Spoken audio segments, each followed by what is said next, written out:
हाय, मी तनु आणि आजपासून आपल्या ट्रिपचा प्रवास चालू होतोय। तुम्ही गेस केलात का की मी कुठे जाणार आहे? सो मी जाते कोकणला। मी पहिल्यांदाच कोकणला जात आहे। इनफॅक्ट मी पहिल्यांदाच बीचवर जाणार आहे। So I am so so so so excited. सकाळी आम्हाला लवकर जायचं होतं, त्यासाठी मी अगोदरच आले होते।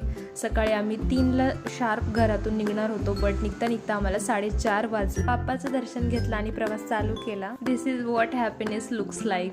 मी माझ्या फॅमिली सोबतच गेले होते, पण सगळ्या लेडीज होत्या, कोणीही त्यांची मुलं वगैरे घेऊन नव्हते आले। ही ट्रिप माझ्यासाठी खूप मेमोरेबल असणार आहे, कारण मी पहिल्यांदाच एवढी लांब आलेली आहे। रोड ट्रिपची मजाच खूप वेगळी असते।